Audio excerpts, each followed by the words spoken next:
Bonjour, je suis Noémie Sicurel, directeur du recrutement interne et du développement des compétences pour Robert Half.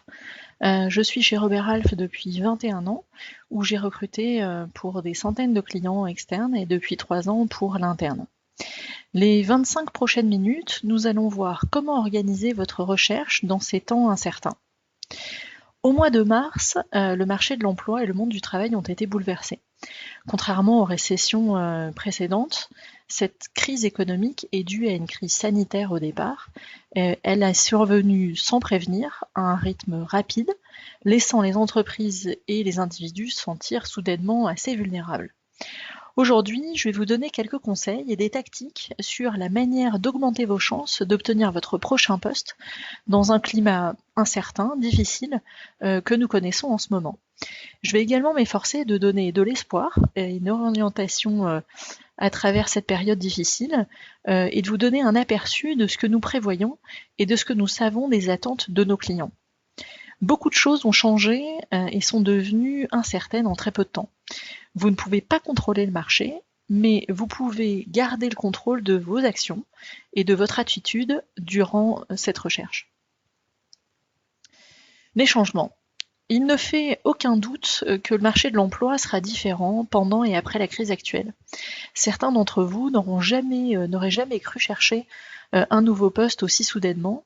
D'autres se sentent peut-être vulnérables et s'attendent à perdre leur emploi. Ou encore, certains estiment que le moment est venu de se lancer et d'explorer le marché du travail de manière anticipée. Quelle que soit votre situation, il y a des choses qui vont probablement changer par rapport au marché précédent. Nous avons listé 10 points. Les nouveaux métiers. Pendant un certain temps, il y aura moins d'emplois sur le marché. La reprise sera très certainement lente et nous pourrions voir apparaître de nouveaux types de postes que nous ne connaissons pas encore, découlant des changements qui se sont produits et également l'arrivée très forte du télétravail qui pourrait se démocratiser. Le deuxième point, c'est vos concurrents. Il y aura davantage de personnes postulant au même emploi que vous, avec des candidats disponibles et d'autres anticipant un départ imposé bientôt, parce que dans des entreprises instables ou bien sentant que leur fonction est en risque. Le troisième point, c'est le choix. Les employeurs auront plus de choix de candidats. Le processus de recrutement sera certainement plus rigoureux. Nous étions dans un marché où le candidat avait le choix et souvent la main. Demain, c'est certainement l'entreprise qui sera aux commandes.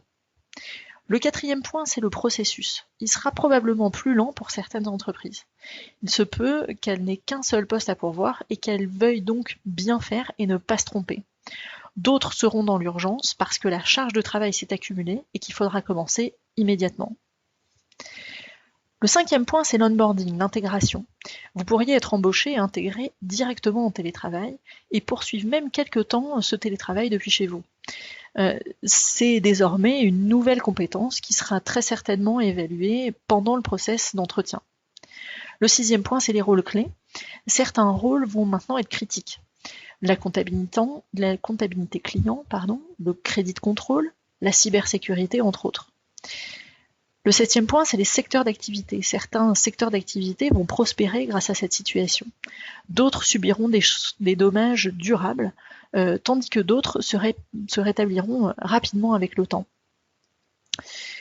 Des secteurs comme la logistique, la vente en ligne, la pharmacie, la santé, l'eau et l'énergie, la cybersécurité, par exemple, tireront très certainement leur épingle du jeu. On dit que votre attitude définit votre altitude. Ceux qui peuvent faire preuve de souplesse, d'adaptabilité, d'automotivation, d'innovation, de positivité en particulier dans ces temps incertains et de changements rapides, prendront l'avantage.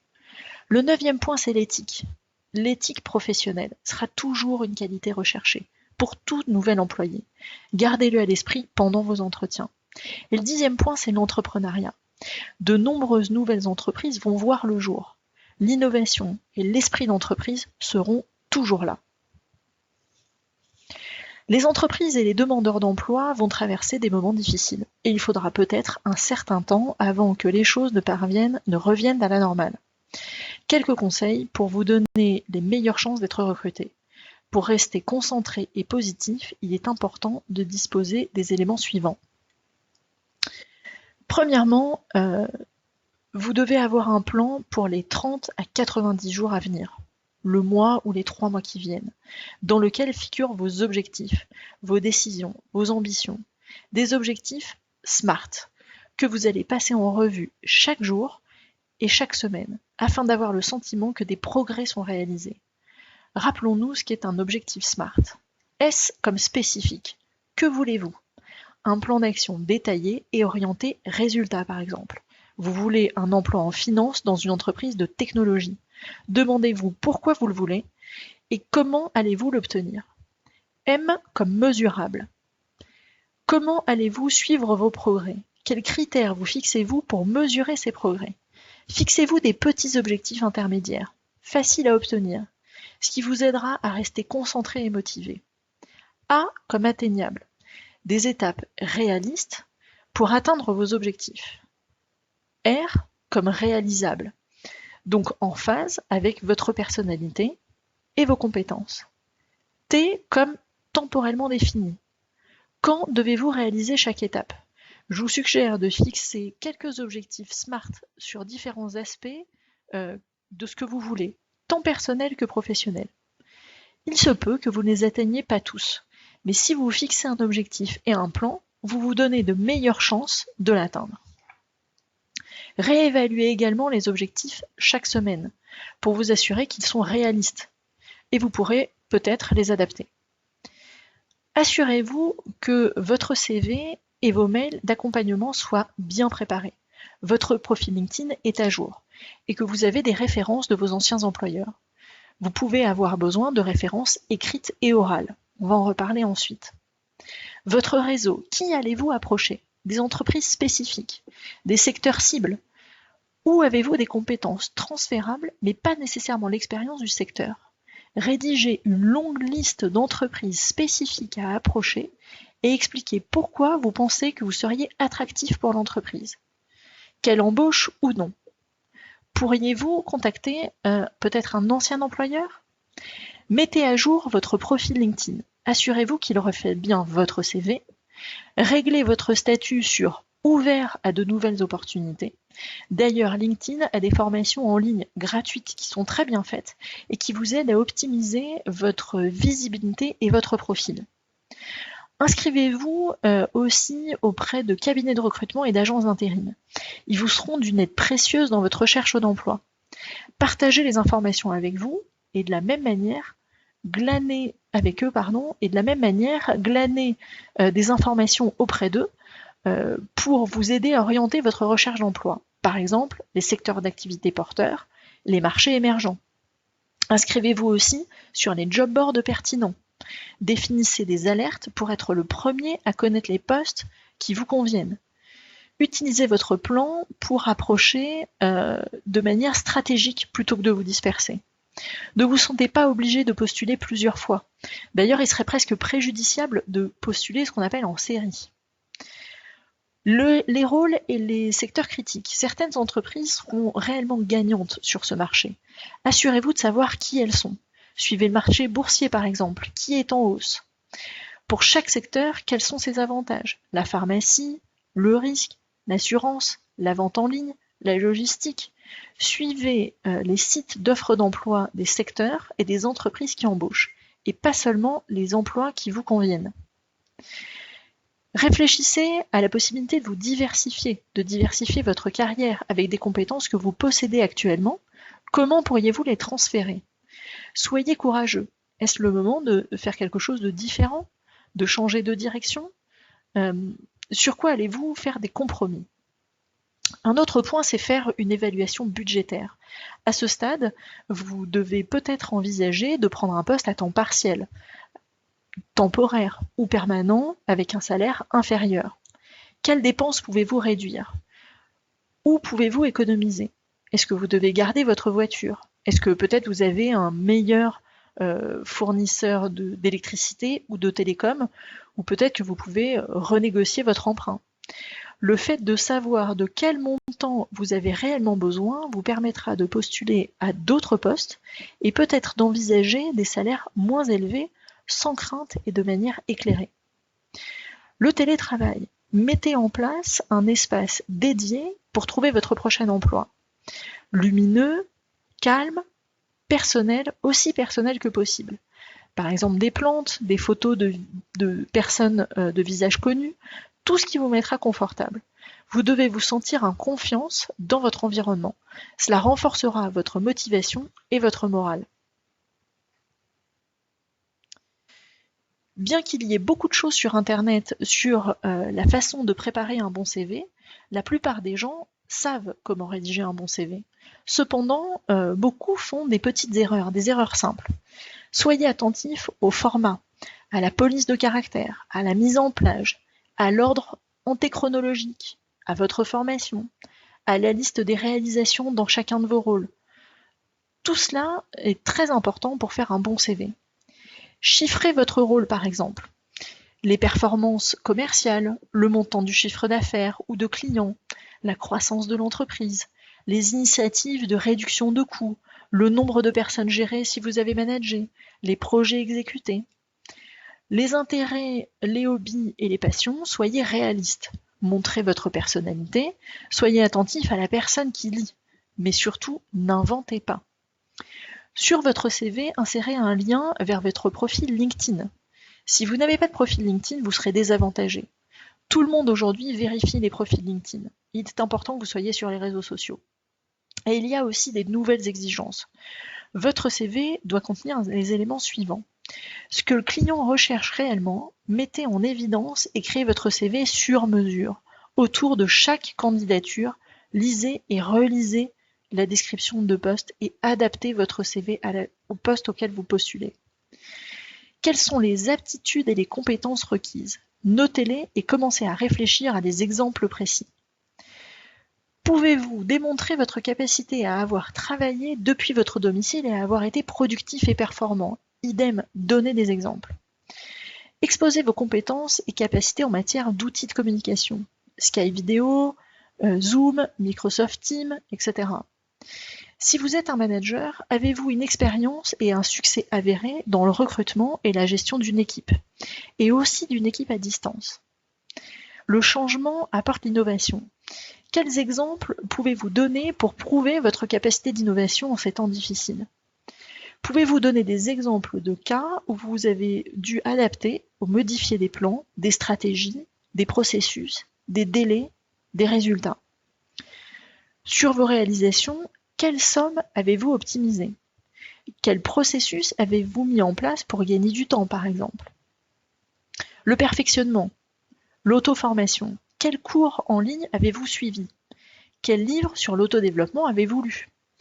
Qu'avez-vous fait pour démontrer que vous vous développez et que vous avez le désir de vous améliorer en permanence et d'apprendre et d'être formé? Lisez la description du poste. Effectuez des recherches sur l'entreprise et rédigez un mail de motivation percutant. Il ne suffit plus de se contenter d'envoyer un CV et une lettre de motivation générique, vous devez vous différencier. Communiquer pourquoi vous êtes intéressé, pourquoi vous êtes apte, quelles sont les compétences que vous apportez en tant que salarié, et donner des exemples de ce que vous avez fait, et non de ce que vous prétendez être. Évitez d'ailleurs d'utiliser trop de superlatifs. Laissez l'employeur décider. Comme de plus en plus d'entreprises font passer des entretiens et embauchent à distance, les candidats potentiels doivent s'adapter et apprendre un nouvel ensemble de compétences. La préparation, c'est le plus important. Savoir qui vous interviewe et regarder votre profil LinkedIn. Quel est l'horaire exact? Ai-je reçu une invitation sur mon calendrier avec un lien Skype, un lien Zoom, un lien MS Teams? Est-ce que vous avez bien accepté l'invitation? Vous n'aurez peut-être qu'une seule chance de réussir la première conversation. Et si vous êtes en retard pour votre appel, et que vous n'avez aucune idée de l'identité de l'interlocuteur, ou que votre connexion Internet est coupée, vous réduisez vos chances. Donc soyez prêts et préparés. Préparez toute la partie technologique. Faites un essai technique de l'outil de vidéoconférence. Est-ce que j'ai bien un logiciel à jour? Est-ce que je connais mon mot de passe? Assurez-vous d'être connecté 5 à 10 minutes en avance et attendez votre interlocuteur. Vérifiez la vidéo et l'audio. Vérifiez où est positionnée la webcam avant l'appel. D'où provient le son. On vous recommande aussi d'utiliser des écouteurs, ce qui rendra le son plus clair. Ayez un plan de secours.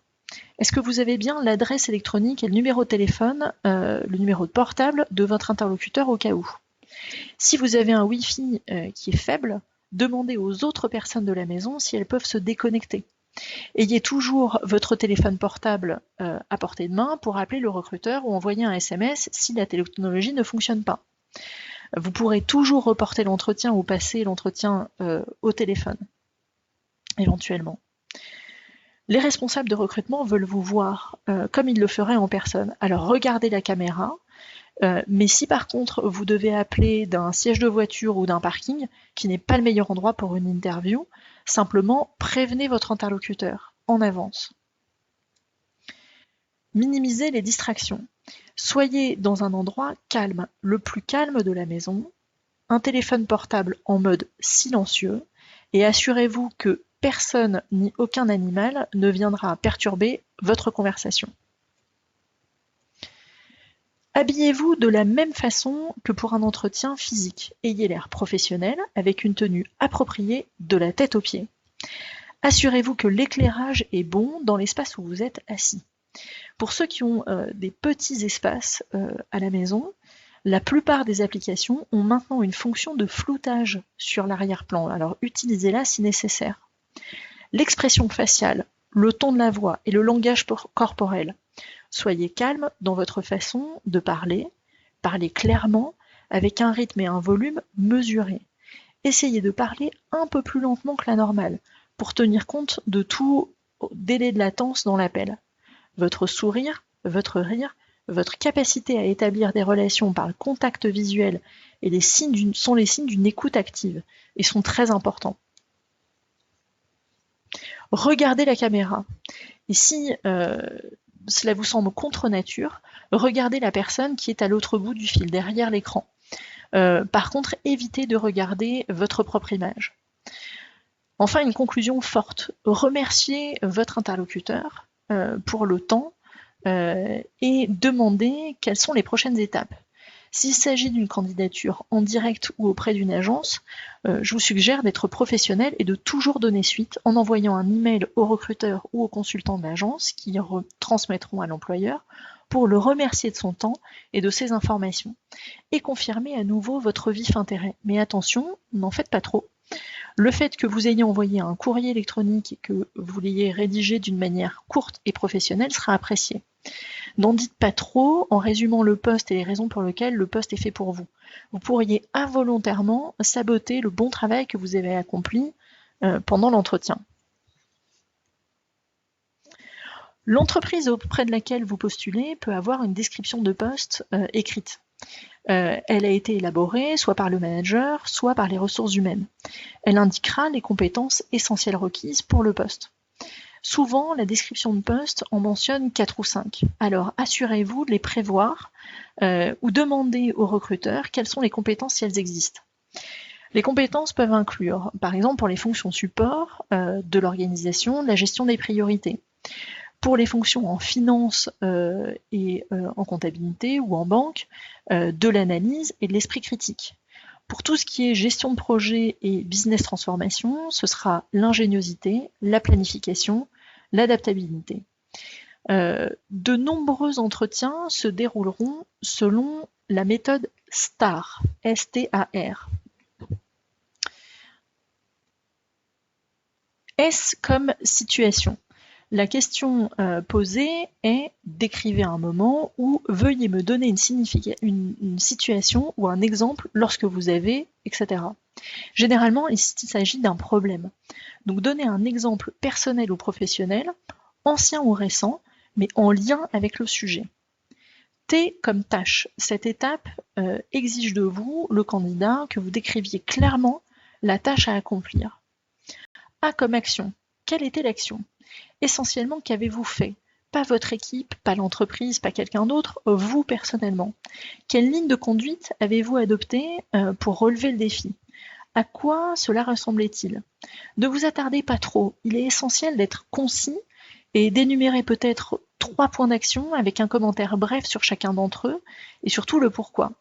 Le recruteur recherche votre niveau de compétence et de raisonnement et votre structure en expliquant l'action qui se cache derrière ce que vous avez fait. Et enfin, R comme résultat. On entend là celui que vous avez obtenu. Quel que soit le succès ou l'échec, selon la question, vous devez commenter ce que vous en avez tiré. La durée des réponses, c'est une question que l'on a souvent. Le temps qu'il vous faut pour donner votre réponse est important. Lors d'un entretien à distance, il est plus difficile pour le recruteur de vous montrer, par son langage corporel, que vous parlez trop. Et les bons intervieweurs trouveront les moyens de vous faire savoir discrètement qu'il faut passer à la question suivante. Si vos réponses sont données dans un délai raisonnable, vous évitez qu'il vous coupe la parole. Les recherches. Passez au moins 30 minutes à faire des recherches sur le site web ou la page de l'entreprise en commençant par la section « À propos », qui est le meilleur endroit pour trouver des informations. LinkedIn vous fournira aussi beaucoup d'informations sur les personnes qui travaillent dans l'entreprise, le PDG, le directeur financier, etc., les ressources humaines ou le manager opérationnel que vous devez rencontrer. Vous pouvez aussi vous appuyer sur votre recruteur. Il devrait avoir des informations pour vous et s'il n'en a pas, demandez-lui de vous en fournir le plus rapidement possible. Connaissez aussi le chiffre d'affaires, la situation de l'entreprise. Découvrez quelles sont les compétences clés dans ce type de poste.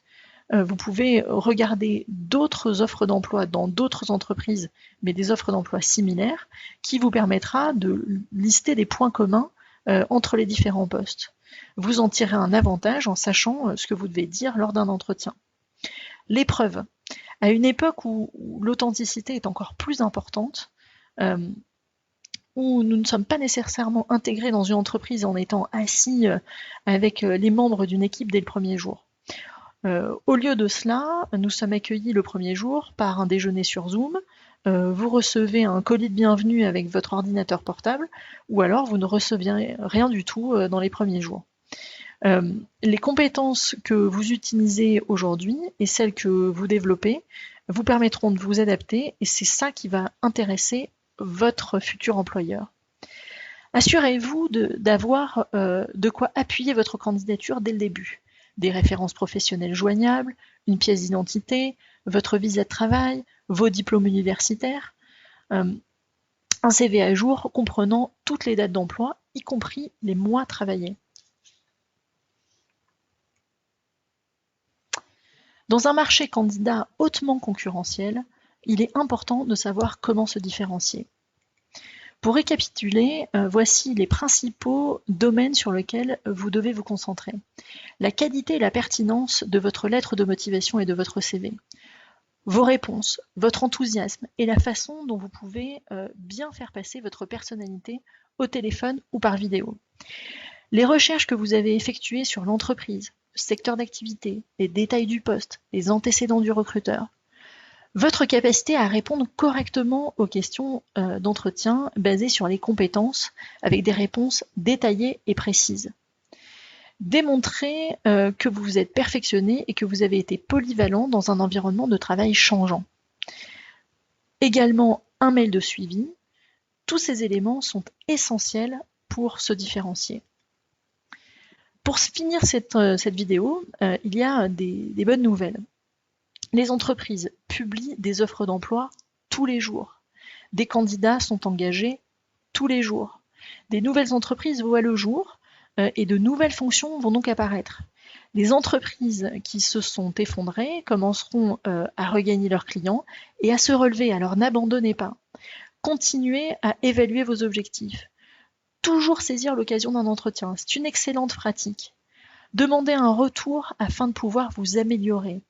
Soyez patient, soyez flexible, demandez l'aide des agences d'intérim et des cabinets de recrutement, des amis et de la famille. Surtout, restez positif et n'abandonnez pas. Nous vous remercions pour le temps que vous nous avez accordé et espérons avoir trouvé des informations utiles pour vous. Et si vous avez des questions, n'hésitez pas à contacter un consultant en recrutement de Robert Half. Bonne chance dans vos recherches.